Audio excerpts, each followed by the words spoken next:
नमस्कार प्यारे विद्यार्थियों, आप सभी का हमारे चैनल में बहुत बहुत स्वागत है। जैसा कि विद्यार्थियों आप सभी को विदित है कि आपका कक्षा 10वीं का गणित का बोर्ड का पेपर संपन्न हो चुका है। हालांकि इसे संपन्न होने को 4 दिन आ रहे हैं। मैं थोड़ा किसी व्यक्तिगत काम से बाहर हूं, इस कारण थोड़ा समय लगा है। लेकिन मैंने YouTube पर और अलग अलग प्लेटफॉर्म पर यह देखा है कि जो बोर्ड का पेपर हुआ है उसका सॉल्यूशन जो दिया जा रहा है उसमें बिना किसी प्रूफ के अनगिनत रूप से गलत उत्तर बताए जा रहे हैं। जल्दबाजी के चक्कर में, अपना चैनल व्यूज बढ़ाने के चक्कर में वहां पर बोर्ड संपन्न होने के अति शीघ्र अधिकांश यूट्यूबर ने, अधिकांश शिक्षकों ने वहां पर गलत उत्तर बताए हैं। हालांकि मैं सेटअप से बाहर हूं, दूर हूं, इस कारण मैं अभी सॉल्यूशन में लिखित में आपको नहीं दे पा रहा हूं। लेकिन जो भी मैं उत्तर आपको बता रहा हूं वो बिल्कुल सही उत्तर है। और आज इस वीडियो में अपन बोर्ड का जो आपका पैटर्न है उसमें भाग अ जो है इसकी चर्चा अपन इस वीडियो में करेंगे, क्योंकि भाग ब और भाग स वो एक सॉल्यूशन है, उसमें आपको व्याख्यात्मक हल देने हैं। इस कारण उसके उत्तर अभी पॉसिबल नहीं हो पा रहे हैं। हालांकि आपने सबने किया है तो उसको उत्तर आपको पता ही होंगे। लेकिन जो ऑब्जेक्टिव और रिक्त स्थान के प्रश्न होते हैं उसमें विद्यार्थी अधिकांशतः भ्रमित रहते हैं। इसलिए आज इस एक छोटे से वीडियो में अपन चर्चा करेंगे वीडियो में भाग अ पर। तो चलिए बिना देरी किए चलते हैं अपने कक्षा पर। देखो विद्यार्थियों, यहाँ पर आपको स्क्रीन पर दिख रहा है कि माध्यमिक शिक्षा बोर्ड 2023 सेकेंडरी एग्जामिनेशन 2023 गणित, ये मैथमेटिक्स का पेपर है, ये आपका हो गया है। और इसमें अपन सीधा क्वेश्चन नंबर 1 पर चलते हैं। निर्देश आपने पढ़े हैं, उत्तर लिखे हैं, तब आपने निर्देश अच्छी तरह से पढ़ लिए हैं। अब भाग अ है। अब देखिए इसमें अपन चर्चा करेंगे। भाग अ में देखो पहला प्रश्न ये आ रहा है कि 196 के अभाज्य गुणनखंडों का योगफल क्या है। इसका उत्तर क्या होगा विद्यार्थियों? इसका उत्तर होगा वो होगा आपका 6 ऑप्शन। यानी कि इसमें आपको क्या करना है, 196 का अभाज्य गुणनखंड करना है। और अभाज्य गुणनखंड जो आ रहे हैं उसकी आपकी जो घातें आ रही है, जैसे मान लो 2 कितनी बार आ रहा है, 2 की घात आ रही है और इसी प्रकार 7 की घात आ रही है, दोनों की घातों का योग करेंगे तो इसका उत्तर आएगा विद्यार्थियों वो कितना आएगा। तो उत्तर आएगा विद्यार्थियों वो आएगा आपका 196। वो कितना आएगा 196। दूसरा प्रश्न है, यदि एक द्विघात समीकरण x स्क्वायर माइनस के एक्स प्लस 4 बराबर 0 के मूल समान हो तो k का मान क्या होगा। इसमें अपने को क्या करना है, एक माइनस बी बटा ए कर लेते हैं और बराबर रख देते हैं सी बटा ए। तो जो इसका फाइनल उत्तर आ रहा है आपका वो आपका द ऑप्शन आ रहा है प्लस माइनस 4। क्या आ रहा है, प्लस माइनस 4। ये उत्तर आपके आ रहा है। ये पहला और दूसरा, पहले प्रश्न का पार्ट फर्स्ट और सेकेंड क्वेश्चन इसमें हो गए हैं। अब चलते हैं तीसरे क्वेश्चन की ओर। किस चलते हैं, तीसरे क्वेश्चन की ओर। तीसरा क्वेश्चन क्या कह रहा है, तो तीसरा क्वेश्चन है कि बिंदु 3,4 की y अक्ष से दूरी होगी। किस अक्ष से पूछ रहा है विद्यार्थियों, y अक्ष से पूछ रहा है। यानी कि x पर जो बिंदु है वो ही आपका y अक्ष से होगा। तो इसका उत्तर क्या आएगा आपका, इसका उत्तर आएगा 6 ऑप्शन 3। क्या आएगा 3। चलते हैं अगले प्रश्न पर। अगला चौथा है कि 3x प्लस 2y बराबर 11 को संतुष्ट करने वाला युग्म कौन सा है। यानी कि x और y का मान कौन सा होगा, अगर यहां पर रखेंगे तो बराबर वहां पर 11 आना चाहिए। तो यहां पर जो ऑप्शन नंबर 1 है 1 और 4, यानी कि x का मान 1 और y का मान 2 रखेंगे। जब 3 गुणा 1 प्लस 2 गुणा 4 करेंगे तो 8 और 3 11 बराबर 11। यानी कि ऑप्शन ए है वो आपका इस प्रश्न को संतुष्ट कर रहा है। अगला क्वेश्चन है 5वां कि द्विघात समीकरण 3√3 x square plus 10x plus √3 बराबर 0 का विविक्त कर होगा। क्या पूछ रहा है अपने को, यहाँ पर विविक्त कर पूछ रहा है विद्यार्थियों। तो विविक्त कर का सूत्र क्या हो रहा है, विविक्त कर का सूत्र आपको पता होगा।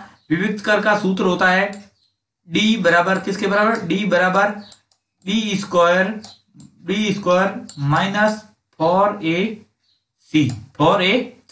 इनके d बराबर b स्क्वायर माइनस 4ac आपका विविक्त कर का सूत्र होता है। अब विविध कर का सूत्र लगाएंगे तो वहां पर जो आपका उत्तर निकल कर आ रहा है वो कितना आ रहा है, तो वो आ रहा है आपका 64, यानी कि 66।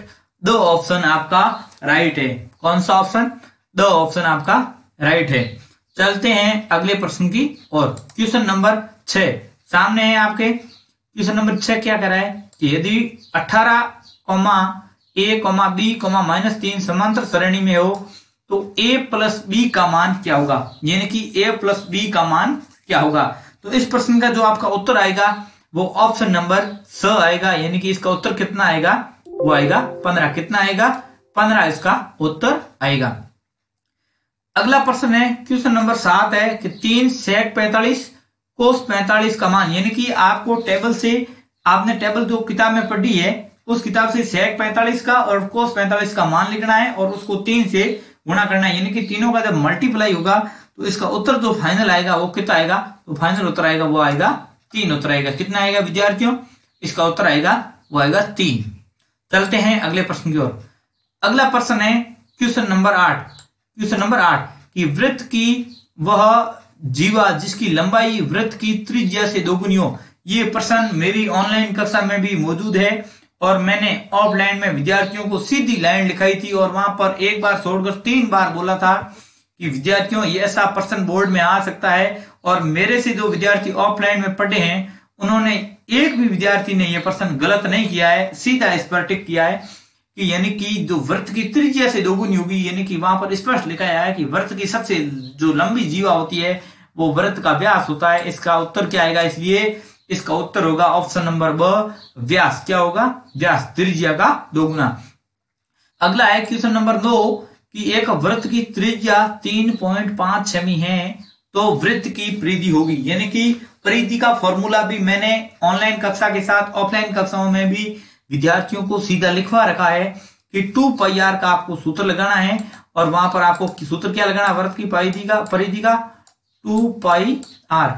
2πr से लगेंगे, पाई का मान 22/7 और r का मान आपको क्वेश्चन में दे रखा है। जैसे ये मान आप सेट करेंगे तो इसका उत्तर आ जाएगा। तो उत्तर क्या आएगा विद्यार्थियों? जो उत्तर आएगा वो आपका आएगा 22 सेमी, यानी कि ऑप्शन नंबर ब, ऑप्शन ब 22 सेमी जो है वो आपका उत्तर है। अगला प्रश्न है, अगले प्रश्न की ओर चलते हैं अपन। अगला प्रश्न क्या है? अगला प्रश्न है कि घन का संपूर्ण पृष्ठीय क्षेत्रफल 486 वर्ग सेमी है तो घन की भुजा का माप क्या होगा। यानी कि आपको घन का संपूर्ण पृष्ठीय क्षेत्रफल दे रखा है और घन की भुजा पूछी है।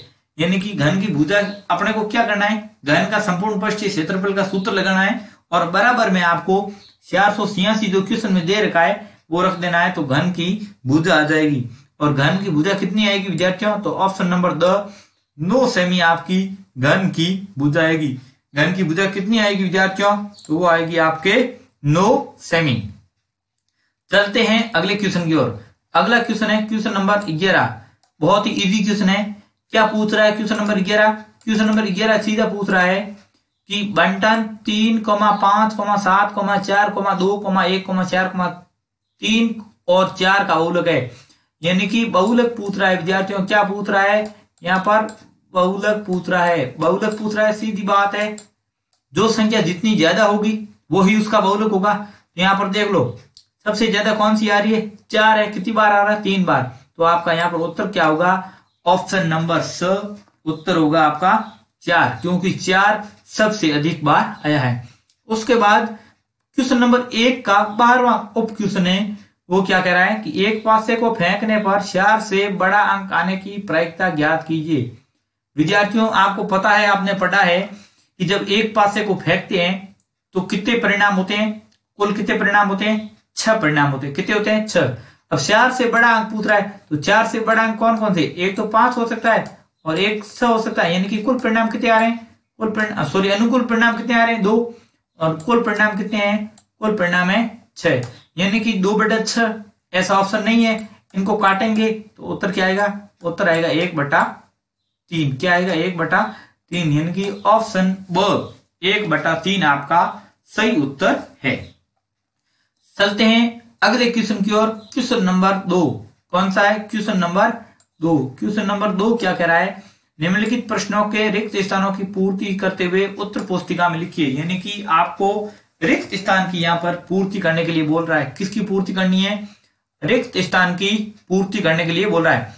इसमें पहला प्रश्न क्या है कि 95 और 152 यानी कि 95 और 152 का महत्तम समावर्तक यानी कि एचसीएफ ज्ञात करना है। विद्यार्थियों एचसीएफ क्या होता है? जो कॉमन संख्या होती है जिसका दोनों संख्याओं में भाग जाता है, कॉमन क्या होती है? वही एचसीएफ होती है। तो 95 और 152 का जो एचसीएफ आएगा वो कितना आएगा? वो आएगा विद्यार्थियों 19। कितना आएगा विद्यार्थियों? वो आएगा 19। एचसीएफ कितना आएगा? 19। अब चलते हैं क्वेश्चन नंबर 2 का दूसरा पार्ट। ये प्रश्न बहुत इंपॉर्टेंट है विद्यार्थियों, मैंने पहले ही बता रखा है, लेकिन अधिकांश शिक्षकों ने और यूट्यूबर ने भी जल्दबाजी में इस उत्तर गलत लिखा है और अधिकांश विद्यार्थी भी इस प्रश्न को पढ़ने के चक्कर में गलत कर बैठे हैं। क्या पूछ रहा है कि वृत्त पर स्थित एक बिंदु से खाली जगह स्पर्श रेखा खींची जा सकती है। ध्यान देना विद्यार्थियों, जैसे एक ये वृत्त है, क्या है? वृत्त। और वृत्त पर मान लो जैसे ये कोई स्पर्श बिंदु है, इस स्पर्श बिंदु पर स्पर्श रेखा खींचनी है। जैसे ये स्पर्श बिंदु है, ये स्पर्श रेखा खींची, तो वृत्त पर स्थित स्पर्श बिंदु से कितनी रेखा खींची जा सकती है? केवल और केवल एक रेखा ही खींची जाएगी। अधिकांश विद्यार्थियों ने अनेक उत्तर लिखा है, अनंत उत्तर लिखा है। अनेक कब खींची जाएगी? जब बाहर से होता है। वृत्त पर स्थित बिंदु से केवल और केवल कितनी स्पर्श रेखा खींची जाएगी विद्यार्थियों? कितनी? एक। इसका उत्तर क्या होगा? एक होगा, न कि अनंत नहीं होगा, एक ही होगा। चलते हैं अगले क्वेश्चन की ओर। इसका पार्ट नंबर 3। पार्ट नंबर 3 क्या कह रहा है? पार्ट नंबर 3 कह रहा है कि कोस स्क्वायर 45 का मान होगा। अब कोस स्क्वायर 45, कोस 45 का मान क्या होता है? तो विद्यार्थियों कोस 45 का मान होता है 1/√2। क्या होता है? 1/√2। और उसका जब क्या करेंगे? स्क्वायर करेंगे। क्या करेंगे? स्क्वायर। तो 1 का स्क्वायर 1 हो जाएगा और √2 का कितना होगा? 2। √2 का कितना होगा? 2। यानी कि जो कोस स्क्वायर 45 का मान आएगा वो कितना आएगा? 1/2। कितना आएगा विद्यार्थियों? 1/2 आएगा। तो इसका उत्तर क्या होगा? 1/2। ये प्रश्न भी इंपॉर्टेंट है, इसका भी कई उत्तर गलत बता रहे हैं। क्या है प्रश्न? कि वृत्त तथा उसकी स्पर्श रेखा के उभयनिष्ठ बिंदु को क्या कहते हैं? अब कोई मन से बता रहा है कि संपर्क बिंदु है, कोई कह रहा है उभयनिष्ठ बिंदु है, कोई उभयनिष्ठ बिंदु नहीं पूछ रहा है। ये क्या पूछ रहा है कि वृत्त तथा उसकी स्पर्श रेखा, जैसे ये वृत्त है और उसकी स्पर्श रेखा मानो ये स्पर्श रेखा है और यहां पर जो पॉइंट बनेगा इसका पूछ रहा है। तो उस बिंदु को हमेशा स्पर्श बिंदु बोलते हैं। क्या बोलते हैं विद्यार्थियों? स्पर्श बिंदु। वृत्त तथा उसकी स्पर्श रेखा के उभयनिष्ठ बिंदु को क्या बोलते हैं? स्पर्श बिंदु बोलते हैं। क्या बोलते हैं विद्यार्थियों? स्पर्श बिंदु बोलते हैं। स्पर्श बिंदु। तो इसका उत्तर हो जाएगा यहाँ पर स्पर्श बिंदु। अगला क्वेश्चन कह रहा है कि यदि 5, 7, 9, x का समांतर माध्य 9 हो तो x का मान क्या होगा? यहाँ पर आपको क्या करना है? माध्य बराबर आंकड़ों का योग बटे आंकड़ों की संख्या करनी है। माध्य आपको ऑलरेडी दे रखा है, इसका सॉल्यूशन मैं यहाँ पर बता रहा हूं आपको। जैसे ये 9 आपको ऑलरेडी दे रखा है, यहाँ पर आपको बराबर करना है। आंकड़ों का योग कितना? 5, 7 और 9 कितने होंगे? 5, 7, 12 और 9 21 प्लस x। इनके ऊपर करना है 21 प्लस x, 21 प्लस x और बटे में लिखना है आपको 1, 2, 3 और 4 कितने? 4। अब 4 को 9 से गुणा करेंगे, इधर 37 बराबर 21 प्लस 2, 37 बराबर 21 प्लस x। अब x है 21 को उधर घटाएंगे तो 37 में से 21 जाएंगे, पीछे कितने बचेंगे? कितने बचेंगे? तो 15। कितने बचेंगे? 15। तो आपका इसका उत्तर क्या आएगा? वो आएगा कितना आएगा? 15। इसका उत्तर होगा वो होगा 15। अगला क्वेश्चन है क्वेश्चन नंबर 2 का छठा उप क्वेश्चन। क्या है? 2 पासों को एक साथ फेंकने पर अंकों का योग 7 आने की प्रक्रिया।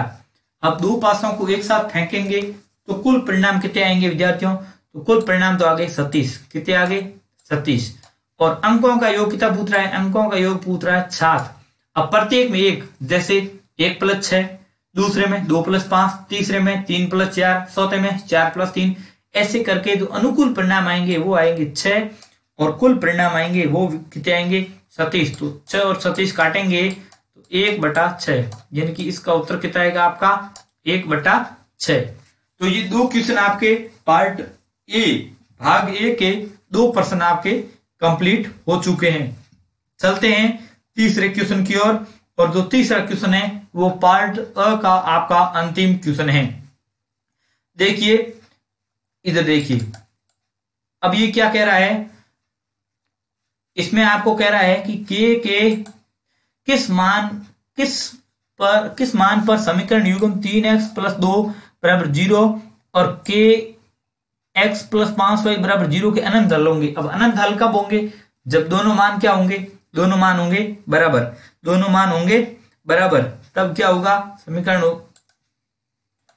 तो इसमें अपने को क्या करना है, जैसे मैं इसका हल इधर बता रहा हूं, तो अपने को क्या करना है, कोई दो मान ले लेते हैं स्टार्टिंग की। जैसे पहला ले लिया 3/k और बराबर में अपन ले लेते हैं, बराबर में ले लेते हैं -2/5, -2/5।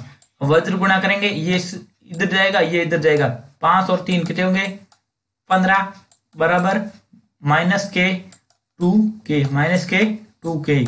अब जब इसका भाग इसमें देंगे तो k बराबर जो उत्तर आएंगे वो आएंगे -7.5। कितना आएगा -7.5, जो इसका k का मान आएगा। अब देखो इधर अगला क्वेश्चन देखो, क्वेश्चन नंबर 2। क्वेश्चन नंबर 2 क्या कह रहा है कि द्विघात समीकरण ax² + bx + c = 0 के मूल ज्ञात करने का श्रीधराचार्य सूत्र लिखिए।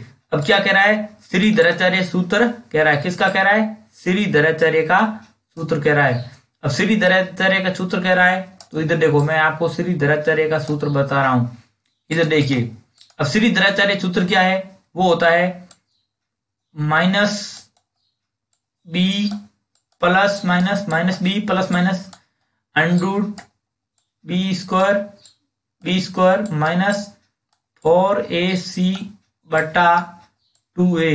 -2a, यानी कि -b ± √b² - 4ac/2a। हो सकता है आपको ये राइटिंग समझ में नहीं आए, लेकिन मैं बोल के बता रहा हूं, उसको आप समझने का प्रयास करें। ये होता है आपका श्रीधराचार्य सूत्र।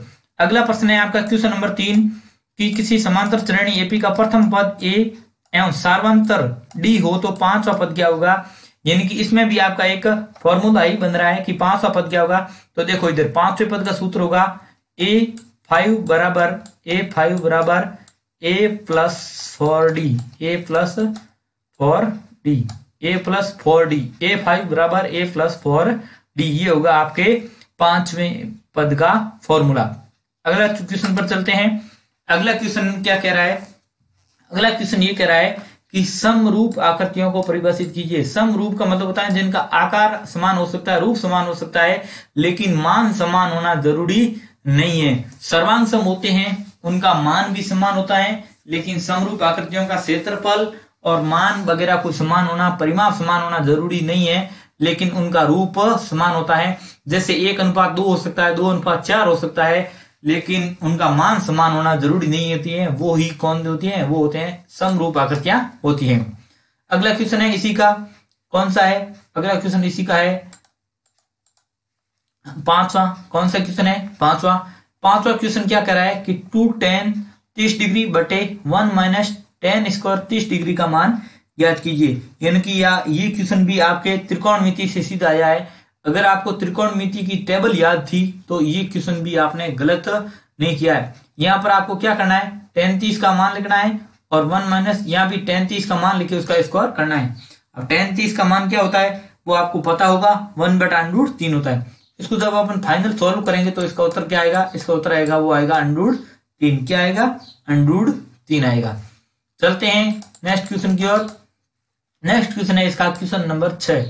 क्वेश्चन नंबर 6 है कि √1 - cos² थीटा का मान थीटा बराबर 60 डिग्री पर ज्ञात कीजिए। यानी कि आपको क्या करना है, 1 - cos² थीटा। अब जिन विद्यार्थियों को याद था सीधा कि 1 - cos² थीटा बराबर होता है sin² थीटा, और यहाँ पर अंडरूट लगा है, इसका मतलब sin थीटा का मान ज्ञात करना है। और थीटा कितना है अपने को क्वेश्चन वाला सीधा कर रहा है, यानी कि सीधा का सीधा sin 60 का मान आपको बताना था। जिनको याद था उन्होंने सीधा लिख दिया है कि √3/2। ये एक सर्वसमीका भी थी और अपन दिमाग लगाते तो सीधा भी यहां से हो सकता था, यानी कि √3/2 ये है इसका उत्तर क्वेश्चन नंबर 3 का उप क्वेश्चन 6। अब क्वेश्चन नंबर 7 क्या है? क्वेश्चन नंबर 7 देखिए 7 पर अगला क्वेश्चन कह रहा है कि 10 मीटर ऊंची मीनार के शिखर से पृथ्वी पर एक बिंदु का अनुमान कौन? यानी कि ये कोई एक मीनार है, ये एक मीनार है, कितनी है? 10 मीटर। ये 10 मीटर ऊंची कोई मीनार है कि शिखर से पृथ्वी का अनुमान कौन? जैसे ये कौन दे रखा है आपको, ये कौन कितना दे रखा है? ये आपको दे रखा है, वो दे रखा है 30 डिग्री। कितना दे रखा है? 30 डिग्री। 30 डिग्री है तो बिंदु की मीनार के आधार से दूरी, यानी कि इस बिंदु से लेकर के और इस बिंदु तक की जो दूरी है ये पूछ रहा है। ये पूछ रहा, माना कि ये x है, तो यहाँ पर कौन सा संबंध बन रहा है? जैसे आपने लाल बट्टे कक्का पढ़ रखा है, लाल बट्टे कक्का आपने पढ़ा है, तो आपको सीधा याद आ रहा होगा कि लंब बटे आधार, ये लंब और ये आधार, वो कौन सा बनता है? वो बनता है tan थीटा। कौन सा बनता है? tan theta.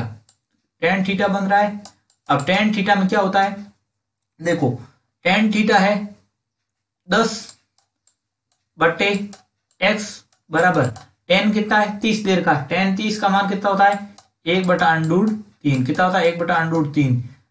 इसको वज्र गुणा करेंगे इधर, इसको इधर, तो x बराबर आ जाएगा, वो आपका आएगा 10√3। कितना आएगा? 10√3। यानी कि आपका इसका उत्तर कितना होगा? इस प्रश्न का आपका उत्तर होगा, वो होगा 10√3। 10√3 कितना होगा? 10√3। क्वेश्चन नंबर 7 का उत्तर क्या है? 10√3 है। चलते हैं 8वें क्वेश्चन की ओर। कौन सा क्वेश्चन है?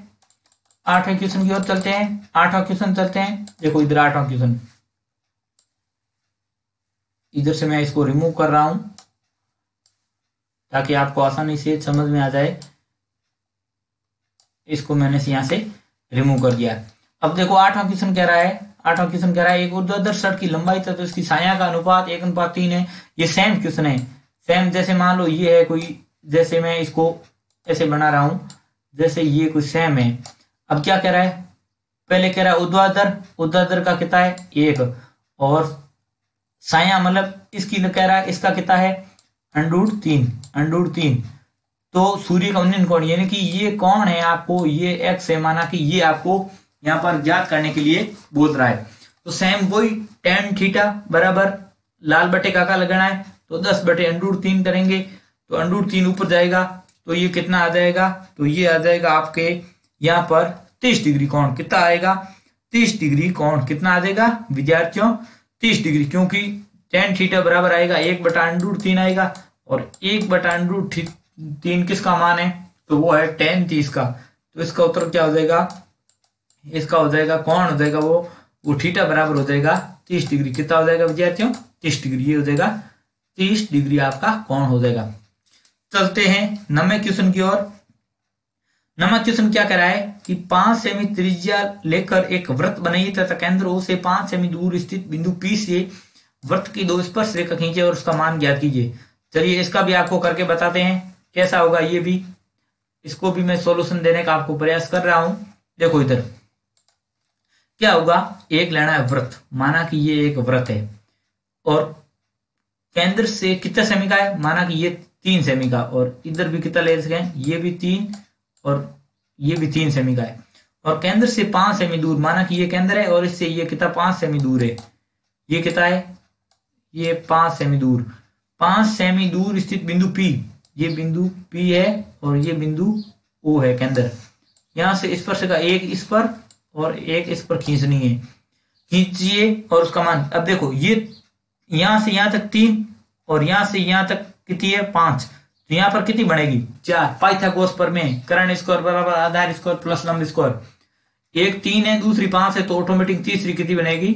4। ये भी 4 और ये भी 4। जिसने दिमाग लगाया है उसने यहाँ पर उत्तर गलत नहीं किया है। ये भी कितनी आएगी? 4, और ये भी कितनी आएगी? 4। यानी कि उसका लंबाई कितनी होगी? माप होगा वो होगा 4 सेमी। कितनी होगी? 4 सेमी होगी। चलते हैं अगले क्वेश्चन की ओर। अगला क्वेश्चन क्या है? अगला क्वेश्चन क्या कह रहा है विद्यार्थियों? क्वेश्चन है वो आएगा आपका 11 नंबर क्वेश्चन क्या कह रहा है कि किसी वृत्त का त्रिज्यीय खंड उस वृत्त का चतुर्थांश है, तो त्रिज्यीय खंड में केंद्र पर बनने वाले कोण का मान क्या होगा?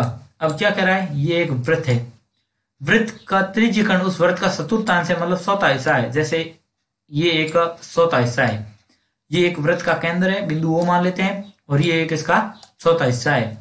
तो त्रिज्यीय खंड में केंद्र पर बनने वाला कोण, ये पूरा कोण कितना होता है, पूरा वृत्त में कोण होता है कितना होता है, वो होता है 360 का।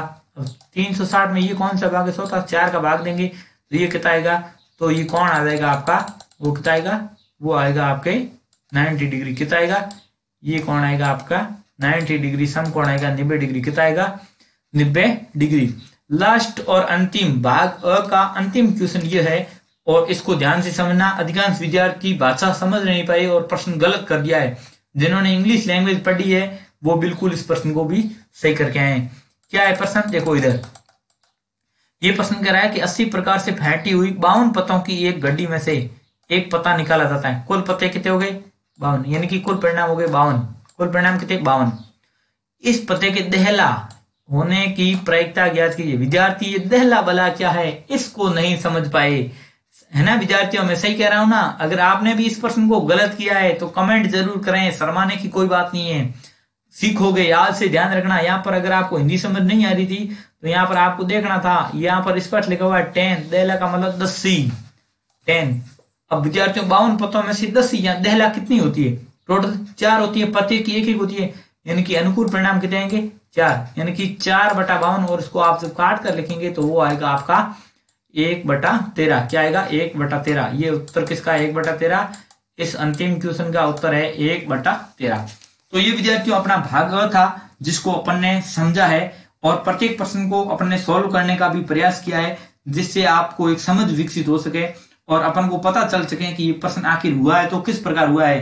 क्योंकि अधिकांश विद्यार्थियों के मन में ये शंका रहती है, क्योंकि उन्होंने अपने हिसाब से किया है और उनको लग रहा है कि हो सकता है मेरा क्वेश्चन सही है, तो इस तरीके को बताएंगे तो उनको भी लगेगा कि हाँ ये क्वेश्चन सही था लेकिन मैंने उल्टा किया, इस कारण मेरा गलत हुआ।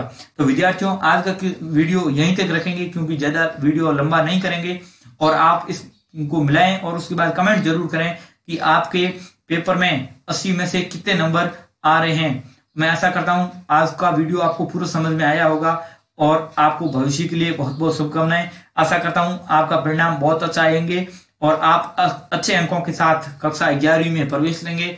इसी के साथ आज का वीडियो यहीं तक। अगर वीडियो अच्छा लगा तो वीडियो को लाइक कीजिए, कमेंट कीजिए, साथियों के साथ शेयर जरूर कीजिए, और चैनल पर पहली बार नए आए हो तो सब्सक्राइब कीजिए और नोटिफिकेशन बेल को ऑन जरूर कर लीजिए, क्योंकि अति शीघ्र विज्ञान विषय का पेपर भी सॉल्व करवाया जाएगा, और इसके साथ साथ हमारी कक्षाएं निरंतर रूप से अभी शुरू होने वाली है। हो सकता है थोड़ा व्यवधान रहा है क्योंकि मैं व्यक्तिगत काम से बाहर था, इस कारण भी इसमें वीडियो नहीं आ पाए, लेकिन अति शीघ्र इसको शुरू करने का प्रयास करेंगे। इसी के साथ जय हिंद, जय भारत।